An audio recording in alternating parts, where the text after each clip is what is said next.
Hi everyone, welcome to this short video. I'm going to cover some of the key aspects of the Inspector app, some of its settings, some of its key features, and just some tips on how to get the most from the app while you're out doing your work.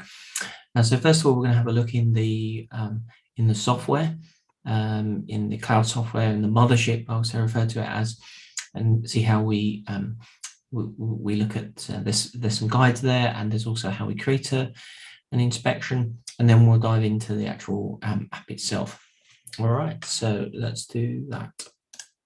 Okay, you can here we are in the demo site of the software, the cloud-based software. And first of all, I'm going to show you Help Center. If you haven't been here before, I'd recommend it. And within the Help Center, there's a ton of guides and all different aspects of Metastreet software. You can contact us if you need to and raise a ticket. You can have a look at the status pages, see where, make sure all our systems are up and running. But also within getting started, there's a whole section on the Property Inspector app.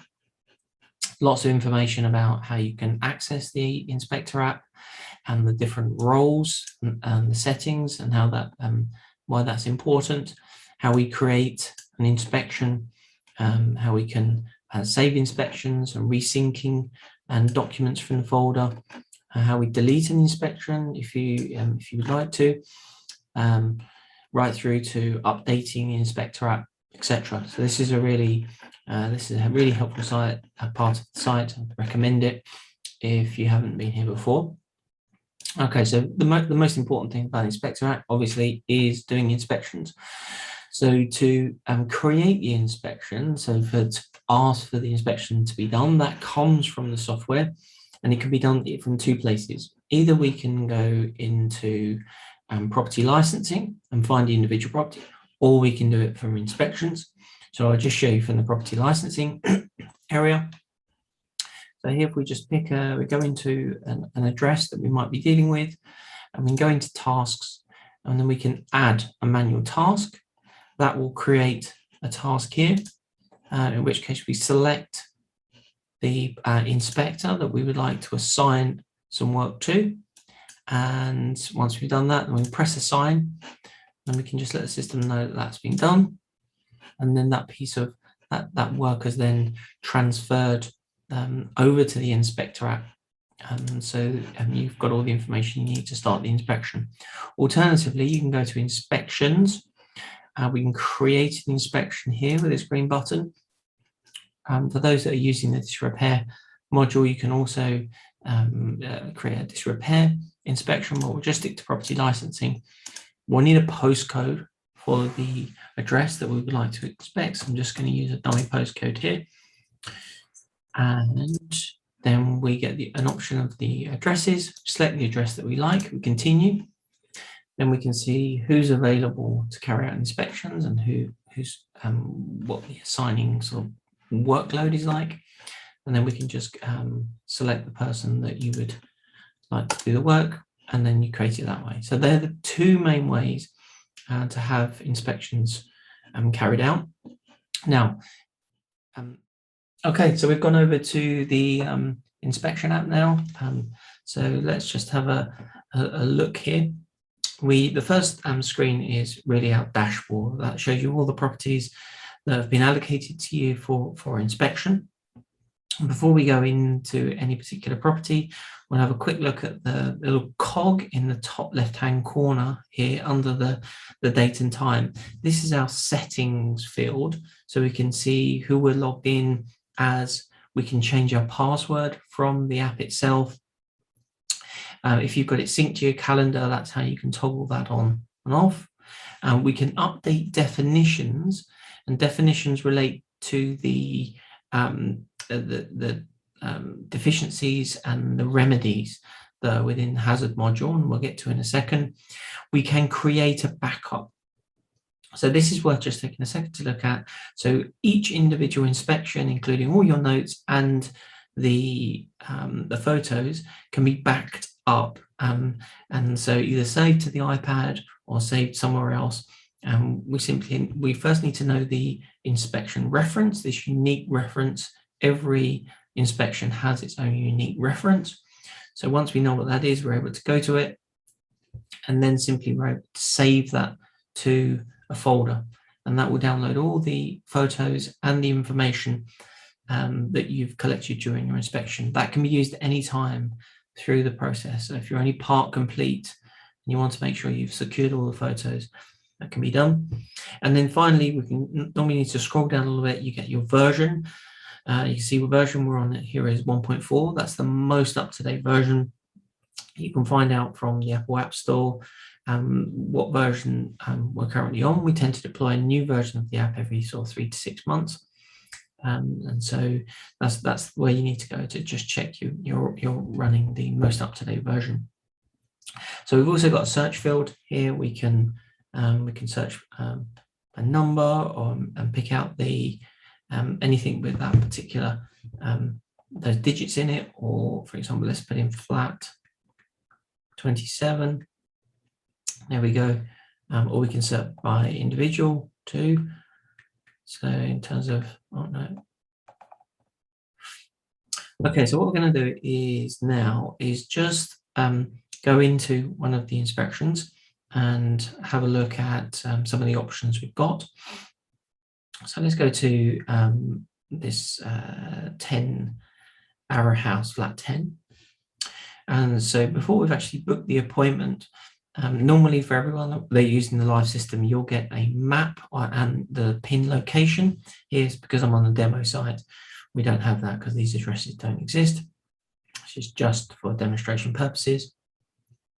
Now this on this page, we can see we've got some information about the property, the reference, who the key contacts are, what type of inspection we're doing, the case ID, when the work's broadly expected to be completed. You can see we've got it set to 2 weeks' time. We've got the license type, if there is a license. We're in the licensing module, so you would expect to see one.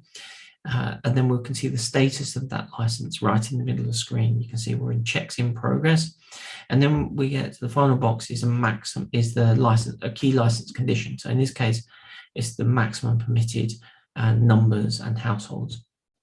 So just going back to contacts, if we want to have a look at all the different contacts, and we've got one here, if we just tap the contacts, we'll get a list of all the contacts that are in the system. We just have one here, but if there are multiple contacts, we would be able to get access to those. And by pressing the phone number, we also get the number. And if you're integrated by pressing the little email icon, then you'd also be able to email direct. So let's go ahead and schedule an appointment. So this is the point we might call the landlord or call the applicant, say, agree a time. Okay, I'll meet you at the property at X time and date. So once that's saved, that moves us to this stage here where you might imagine we've sort of traveled to the property now, and we're about to start the inspection. Now, just before we go in, if you go to the very top right-hand corner, you can see there's two small icons. The folder icon includes all the documents that have been uploaded. So if there's safety documents, the gas certificate, electrical certificates, those will be in that folder. We don't have any for this particular application. And then also the little note icon, this is where we can do sort of quick notes if you want to go back to an individual room without having to go deeper into the app, which I'm going to show you. This is a way you can do that. So we start the inspection, at which point we get access to all the information that was provided as part of the license application. So we've got the property overview. Now, these are all questions that were responded to by the applicant. So part of the licensing inspection is just confirming that the information provided is correct. So here we can say, so we can either tick it, confirm, yep, we're happy with that, or we can change the information. So you can see here I moved it from mandatory to an additional based on what I found at the property. So let's just change that to 4, just to put that in line with that particular license type. And others that we're happy with, we can just tick the box here to confirm that we're happy. We can change information if we choose, but just going in and adjusting it. You can see it rules through the previous entry and then overwrites it with the correct answer.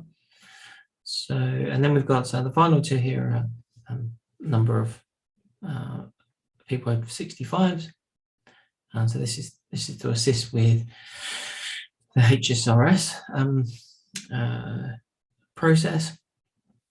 So we'll just put one of each in. We're able to take a picture of the front elevation, the rear elevation, and take a picture of the rear garden or any other photos you might like to take at this stage. Remember, in the property overview. So we're just sort of getting some of the key bits of detail. And then once we mark, see that we mark as completed, all of the arrows change, and then we're able to see that that particular section is done. So we're able to click back. You can see we get a little complete related to the property overview.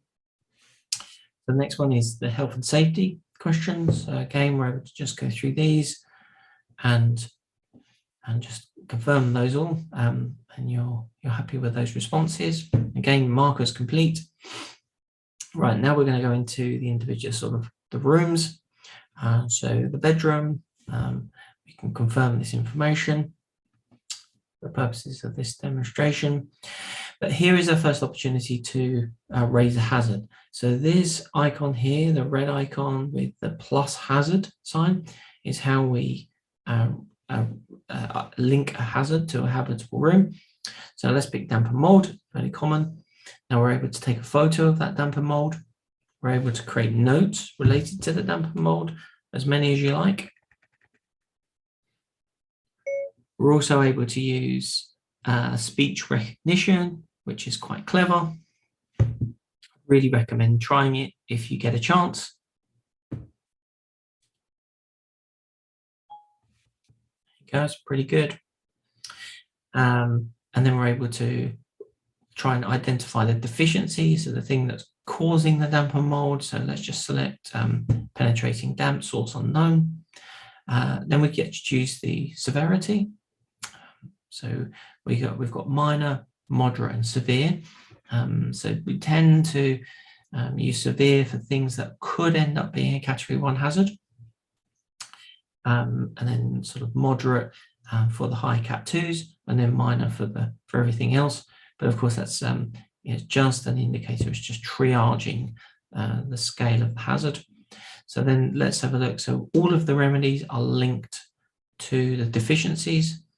So we've got a little standard phrase in there, and then we're asked to add a time frame. So this is how long we might expect the person in control of the property to take to get the maximum time to get that work done.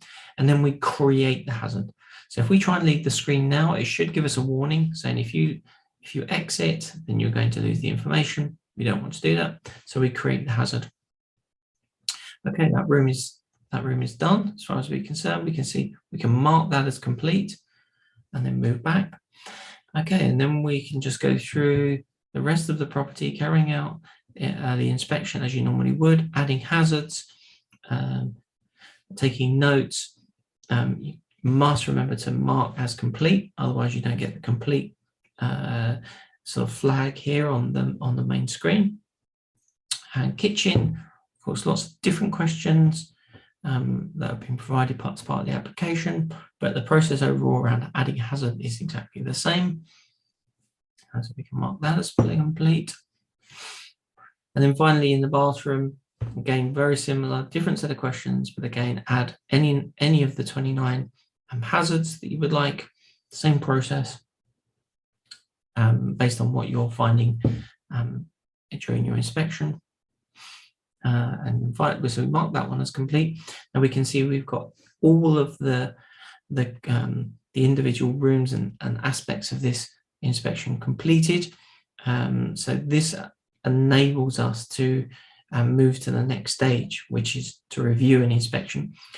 But just before we do, I'm just going to cover this box around here, the adding location. So you can see plus add location. So if we click that, now we can select a room that's not currently being listed. We can add a common area or hallway, particularly if you're looking at it doesn't come from the license application, but you can add it, or we can add entire property. So if you want to add a hazard that affects the whole property, we can just select entire property. You can see the new rooms are added to the bottom of the inspection room list. We can just go in here and we can add a hazard quickly. So we might say fire, and deficiency is absent smoke detectors, severity, very serious, remedy, select the remedy that links to deficiency, and then we've got 2 weeks for that work to get done. Create hazard, and then we can mark as complete.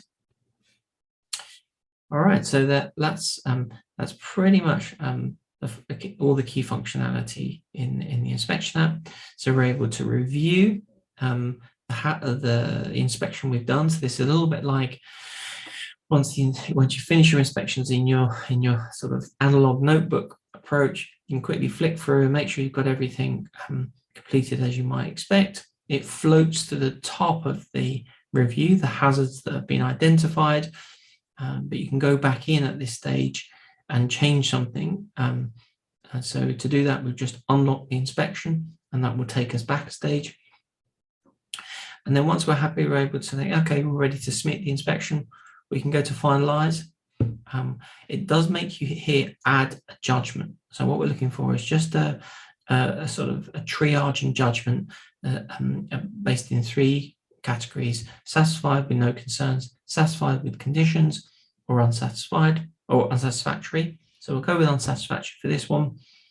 And then as soon as we hit mark report as complete and submit, this is when it's going to send all of our inspection information back to the software, and you'll be able to get access to that report, and other people will too.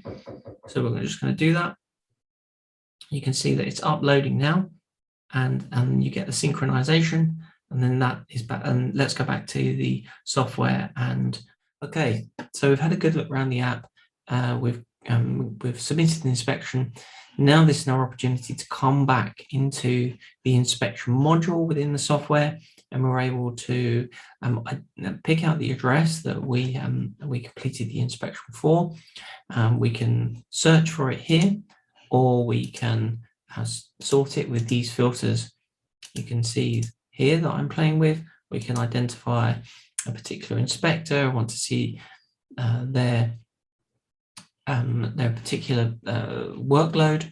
Remember, each inspection has its own unique reference, and we can also see, for example, flat 21 here, exactly when it was submitted and what it relates to. So if we go down to 1 and have a look, let's go into flat 1.